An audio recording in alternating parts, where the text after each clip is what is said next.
This episode is number 12, episode 12.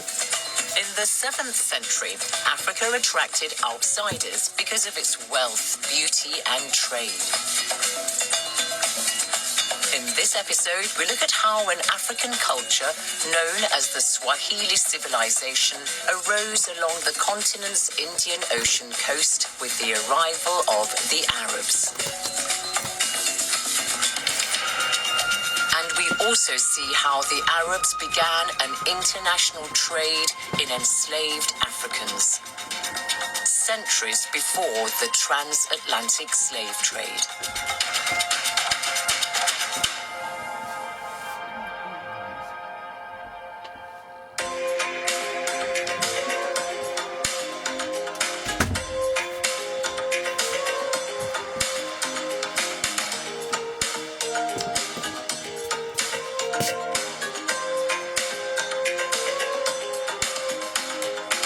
The local population on the east coast of Africa along the Indian Ocean originally consisted of groups closely related to the San of southern Africa and the Bantus of western and central areas.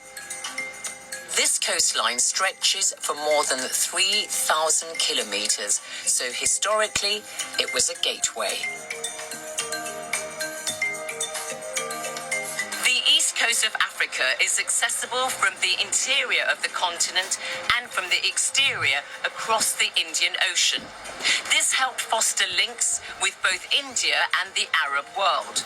The Indians were interested in African ivory, but it was the Arabs who dominated trade on the East African coast. Along with Arabs and Indians, archaeological evidence also shows to a lesser extent that Persians settled along Africa's Indian Ocean coast, and there was certainly trade with distant China.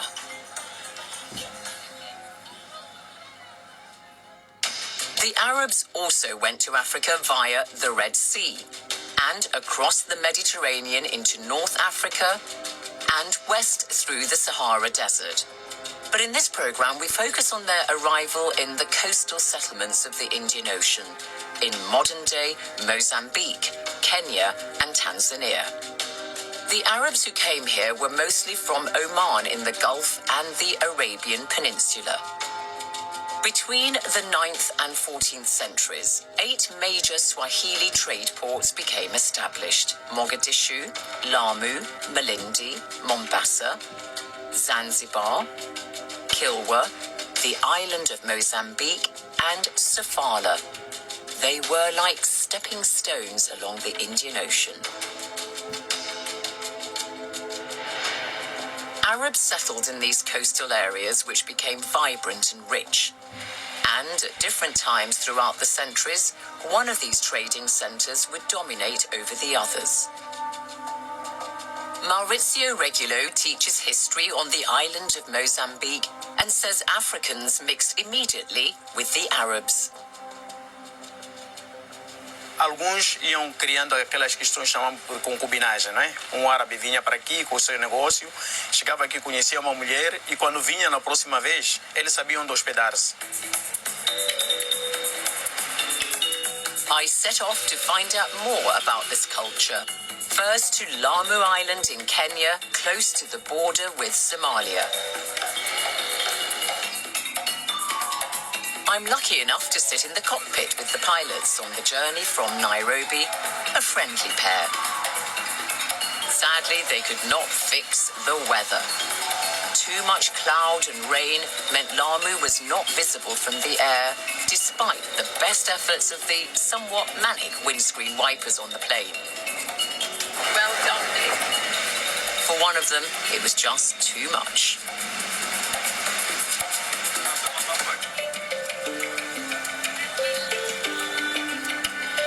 The fusion of African with Arab, some Indian, and later European influences is what we describe as the Swahili culture. Swahili civilization is very evident in Lamu, which is Kenya's oldest continually inhabited town and is believed to have been established in the mid-14th century. Once the rain stopped, I meet Mohammed Mwenje, an architect specializing in historic buildings. How would you define Swahili culture? Let's say from the medieval, a lot of European influence can be seen in Swahili culture. So I'd say Swahili has really borrowed from across the globe with different nations that it traded with. So the influence just goes beyond the Indian and the Arabian Peninsula. You have the European influence, even in the language. A lot of Swahili words actually borrowed from the Portuguese. A lot of Swahili technology is borrowed from the Chinese during the later periods. So it's actually a global influence that enriches the Swahili culture. At the center of the Swahili culture is, of course, the African heritage, and which has been enriched by influences from all over the world during certain phases. We can be able to see this from the period pre-Stone Town Swahili settlements, where the structure were basically African, mud and wattle structure, using palm leaf thrones for the roofing, and many other aspects. The Swahili pottery of that time, it's very, very much African. The Swahili language itself, a very big percentage of it, is actually related to the Bantu tribes of Africa. So it's pretty much an African culture with a lot of external influences. I ask Mohammed to expand a bit more on the old part of Lamu. The old town of Lamu, the historic part, is about 16 hectares. It sits along a coastline. Most of the buildings are actually from the 17th century.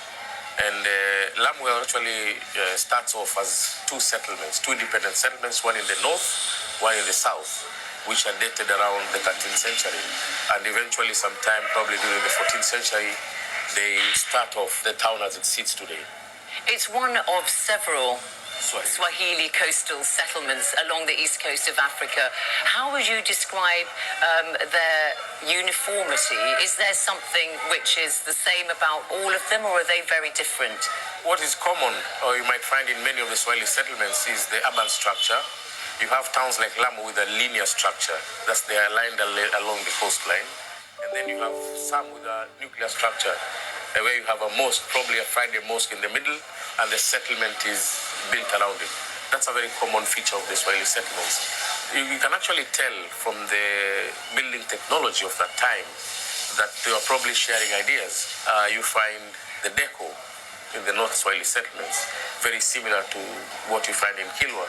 The spacing of the different rooms in the house, the orientation, of course, based on the Muslim North. What about the doors? That seems to be something that's, the beautifully carved wooden doors is something you see in all these settlements. The knowledge or the technology transfer was quite frequent among the settlements, each town adapting different decorative elements from the other one. So, for example, this is a Omani-style door. This is done in Lamu, and it's been adapted specifically for Lamu. But you can see the inspiration, the floral inspiration from the Omani style.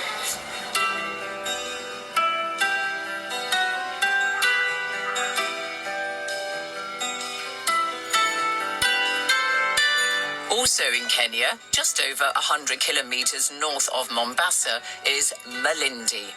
Settled since the 12th century, it gained a reputation as a major port city. The prosperity of this part of East Africa can also be seen in a small town near Malindi called Gedi. This is a UNESCO World Heritage Site and dates probably to the 1200s. Gedi was built entirely from rocks and stones. It was encircled by two walls. The inner one was where the wealthy lived. The outer wall included farmland with a number of mud and wattle houses for the middle class. This is the palace. Here's the tomb. This area was the men's court, and this the women's. Beyond the walls is where the peasant farmers lived. The historic town of Gedi was mysteriously abandoned in the 18th century.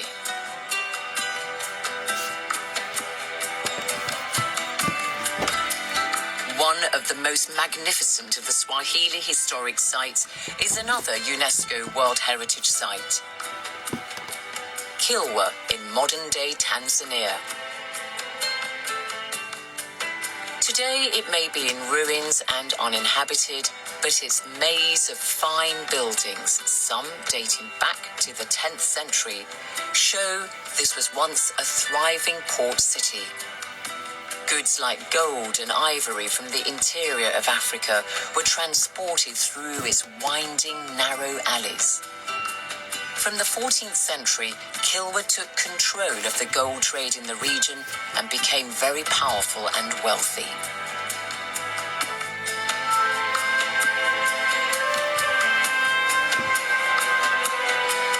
Trade was the lifeblood of the Swahili settlements. Along with goods to exchange, people shared ideas and customs.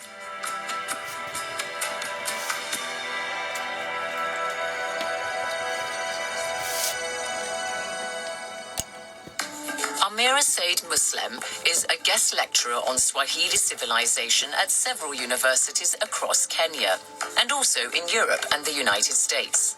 She invites me for tea at a local restaurant in Mombasa in Kenya.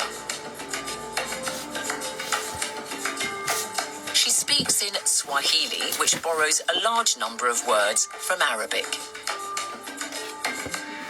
Waarabu walipokuja walikuja katika girigeri ya pwani na waliona watu katika pwani. Waswahili wenyewe wakauliza, nyinyi ni kina nani? Wao wakasema, sisi ni watu wa Swahili. Watu wa Swahili, wale Waarabu wakachukua kuwa they are Swahili.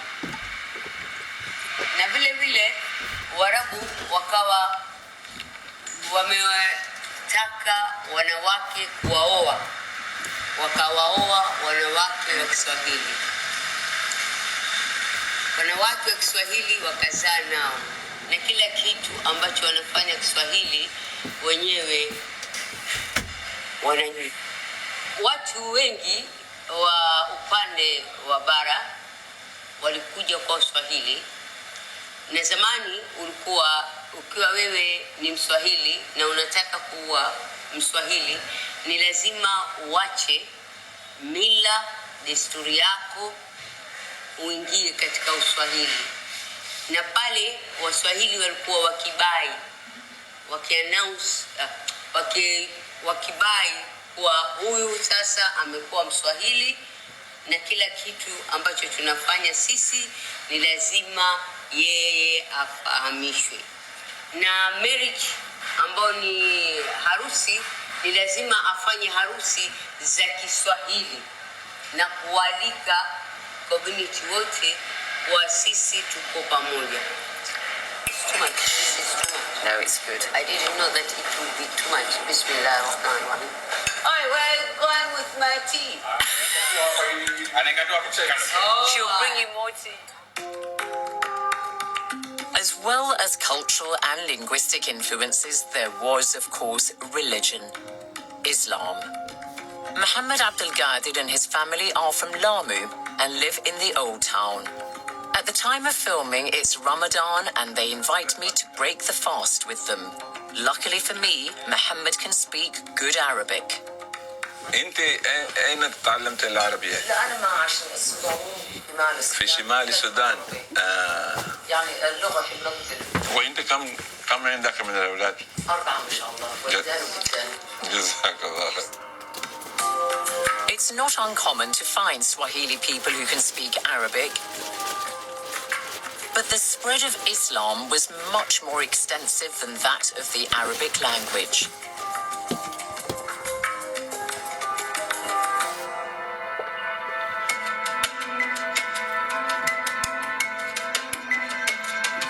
The beautiful Swahili settlement of the island of Mozambique is about 1,500 kilometers northeast of the present-day capital, Maputo.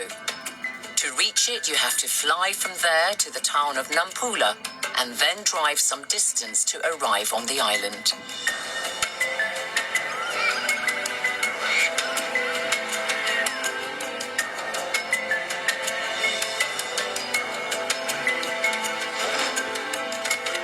The Arab Arabs first came to the island of Mozambique around the 10th century.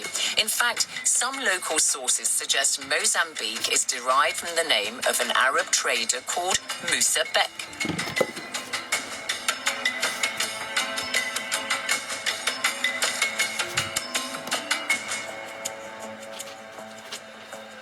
Almost everybody on the island of Mozambique is Muslim, though the majority of Mozambicans today are Christian or follow traditional beliefs.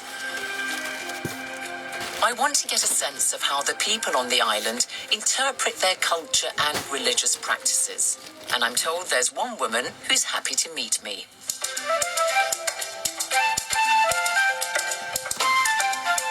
Fatima Momade is a widow. Every day she makes the 10-minute walk from her home to the hotel where she works as a housekeeper. It's a historic mansion that's now a guest house.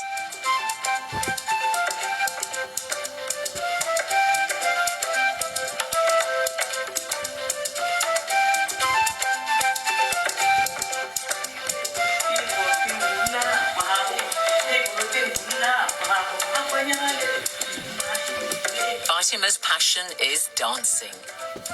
Evening falls and another day's work is over. Fatima sets off for her weekly class with the Asante dance group, a chance to indulge in her favourite hobby along with fellow enthusiasts. She pauses to take a phone call and is late. Pippi Poyata, the founder of the dance group who still leads the women at 90, is not impressed with Fatima's timekeeping. And it's getting late in the evening for Pippi's great-granddaughter, who's keen to get going. The ladies put their squabble behind them, and Fatima joins the group without her costume and decorative face powder.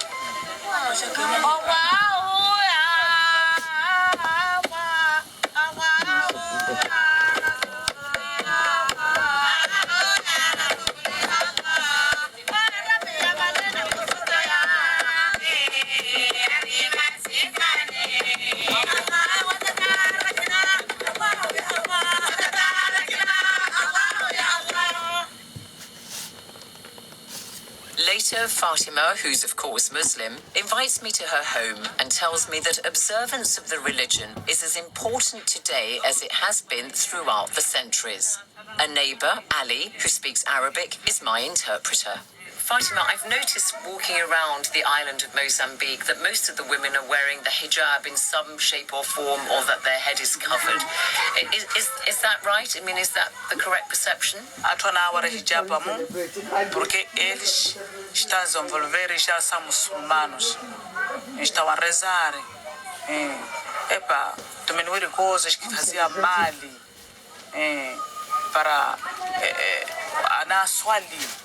Anantukaramatani, anawira ibada, são mulheres casadas, chuo, não pode andar nu, tem que tapar mal, tem que tapar tudo, para os homens não apreciar, pode apreciar sua marido, e não qualquer homem na rua, por isso eles usam assim. I'd had a tip-off that Fatima is very skilled in one traditional beauty treatment. She shows me how she makes a paste of local powder ground from a plant and mixed with water.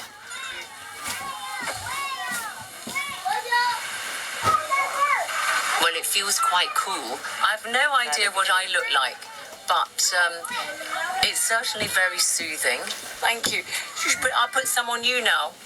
Okay, Fatima. Okay, I put this here, and we can just chill and relax.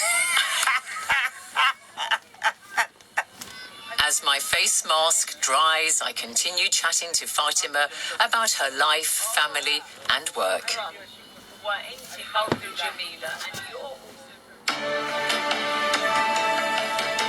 Neighbouring Mozambique is Tanzania, and this is where I head to see one of the best known of the Swahili coastal settlements, the island of Zanzibar, part of the nation of Tanzania. It's a short ferry ride from Dar es Salaam on the mainland. and the sight of the island as you approach is truly impressive. Zanzibar's historic stone town has a stunning architecture and building design, and its gardens are immaculately kept.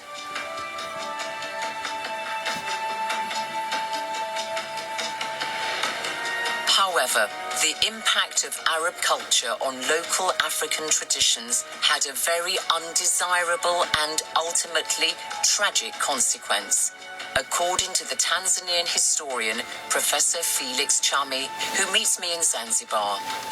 He's one of the original contributors to UNESCO's General History of Africa, from which the series draws its facts. The African people who are originating from the early Iron Age and before, they are now seeing themselves as Arabs.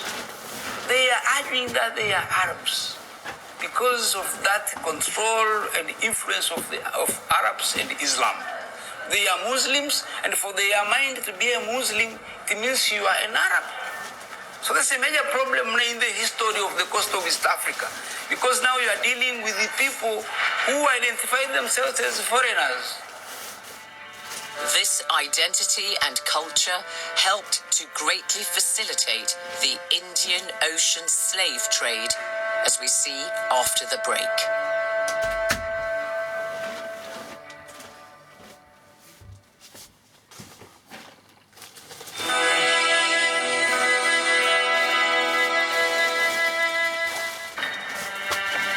Indian Ocean slave trade was made possible largely because some Swahili chiefs identified with Arab culture, and this contributed to the proliferation in the trade of enslaved Africans.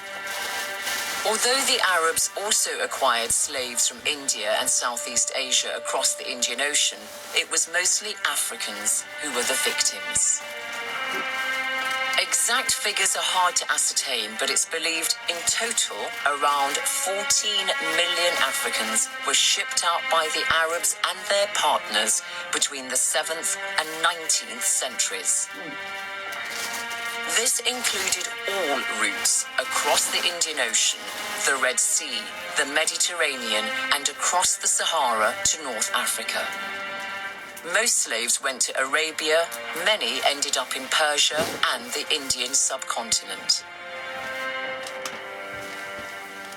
Sim, porque eu, na minha opinião, não era o árabe comprador que ia buscar o escravo lá na população. Quem ia buscar é o chefe local. E geralmente procurava-se aquele indivíduo que aqueles que não gostavam dele, ou porque por algum motivo era chamado, por exemplo, um indisciplinado ou indesejado. Então eram esses que eram vendidos. Então é evidente que houve colaboração, sim, de facto, dos nativos, sobretudo os chefes desses grupos étnicos ou grupos clânicos que eu tentei referir aqui, eram esses que vendiam essas pessoas.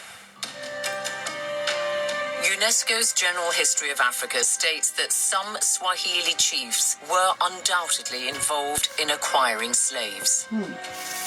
Sometimes slaves were sold to Europeans. Africans were used as porters to carry goods like ivory, gold, copper, and ebony for many, many kilometers from the interior of the continent to the East African coast. But once they arrived on the coast, they would not be released. Instead, they would be taken across the Indian Ocean to work as slaves. Father William Katama is the priest at St. Paul's Church in Rabai outside Mombasa in Kenya. He explains the way payments were made by Arabs and their Swahili agents, and how at times they resorted to deceitful means to obtain slaves. When the Arabs rulers down the coast, they appointed the Swahili as the agents, and also they made some of the Swahili people as the chiefs. So it was easy for them, for the slave trade to penetrate in the interior to get the slaves. Because here is a chief who is an Arab. He has appointed a Swahili man who deal with the people as his agent, and they could just bring some things as a barter trade, give it to the agent, and the agent could just come down to the local people, and they could exchange some other goods. But that was their plan, because after that barter trade, then the same people were used by the chiefs and the agents to call people that there is some goodies that has come with the Arab rulers. But that's the time when they were captured. They were captured, and not all captured, but the chief was given a token, was paid, and the agent was also paid. And sometimes they could just, to the local elder person, give him something, especially a gun, and then he allows his people taken as slave trades. Unlike the transatlantic slave trade, in which men were double the number of women, in the Indian Ocean slave trade, African female captives are believed to have outnumbered males. The Arabs used enslaved Africans as farm laborers, menial servants, but also craftsmen and soldiers, and the women could become concubines. Now, one interesting point is that if an African woman bore a child from an Arab, that child would be free. In contrast, in the transatlantic slave trade, a child born between a white man and his female captive would be born a slave. And indeed, there are examples of white slave owners selling their own mixed-race offspring. And there is another striking feature of the Arab slave trade. Só que existe aqui pormenor especial que eu gostaria de dizer isso. Os árabes o que faziam? Eles castravam o escravo. Para quê? Para não incomodar a senhora. Quer dizer, eles diziam para não infectar a raça. Homem africano não podia casar com uma mulher árabe. A number of male slaves were castrated by their Arab masters, and as eunuchs, they were tasked with keeping watch over concubines. Castration was a brutal operation with a survival rate of only 10%. Enslaved Africans were transported from various points along the coast, including from the island of Mozambique. This spot here on the island of Mozambique on the Indian Ocean marks the point of departure for hundreds and thousands of African men, women and children from the region who were transported across these waters to various parts of the world. This is the garden in memory of those slaves, adjacent to the pit where they were kept, awaiting their fate.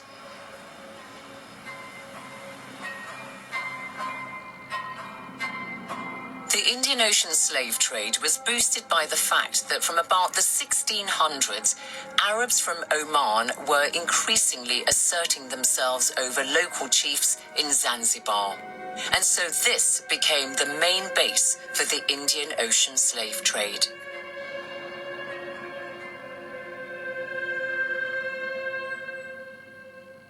Actually, the major control of the Swahili coast by Arabs beginning from 17th century, from about 1600 all the way to about 1800. It's really when we see the Omanis are trying to control the coast of West Africa, and we can see even they are bringing traders here, they are even bringing Indians here, and they are starting to participate in the same as slave trade.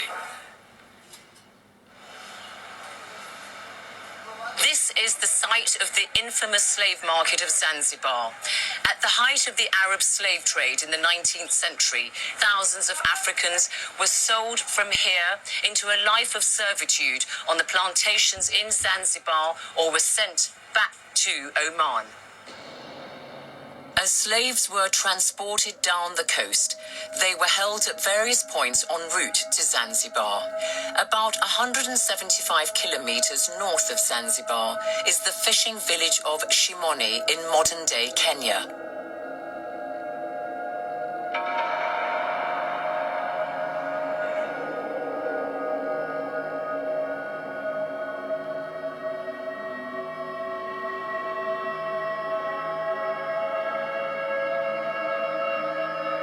The caves of Shimoni became holding pens for enslaved Africans, who could be kept here for up to 3 weeks before being shipped to Zanzibar. The Shimoni Caves may have originally been used by people from the interior of the continent to hide when they were running away from slave traders. You can still see the chains on the walls of the cavern where the slaves would have been shackled as they awaited dhows to ship them to the main slave market in Zanzibar, seen here in a sketch by a British illustrator in 1860. Geralmente as condições não eram das melhores. Primeiro porque tratava-se de um indivíduo que podia fugir a qualquer hora e momento. Eles eram fortes, homens fortes. Então, eram capturados, eram acorrentados, não é? Às vezes nos braços, ou no pescoço, toda a família em fila, e depois à espera do patrão comprador. E quando ele chegasse, depois de comprar, eles eram postos dentro do navio. Agora, havia um processo de seleção. Aquele que não servia é aquele que servia. Por exemplo, quem adoecia pelo caminho podia ser lançado ao mar.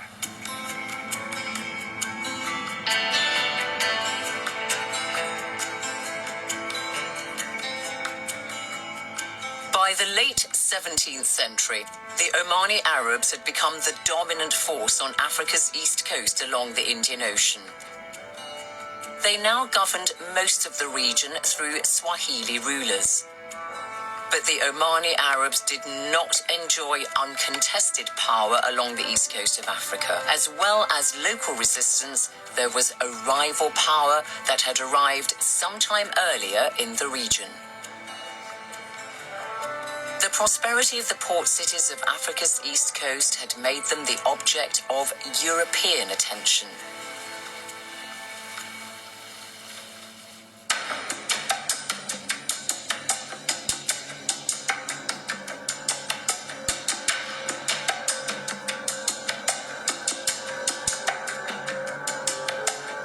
The Portuguese were the first Europeans to arrive in Africa at the end of the 15th century, like the explorer Vasco da Gama. The island of Mozambique was one of the first places he went to. Today, there's a statue to Vasco da Gama on the island and a model of the kind of boat he would have used to come ashore. This is a replica of the boat which Vasco da Gama used when he disembarked on the island of Mozambique in 1498. Thereafter, the Portuguese established themselves on the island because they wanted to control the gold trade, and so they set up supply points on the ocean to the east. And over the next 200 years, the Portuguese built trading enclaves and forts in order to facilitate their trade. Once the Portuguese realized just how many profits the Swahili traders were making, they wanted to control the trade along Africa's east coast on the Indian Ocean, and that set into motion a rivalry, a conflict between the Portuguese and the Arabs for domination of this part of the continent.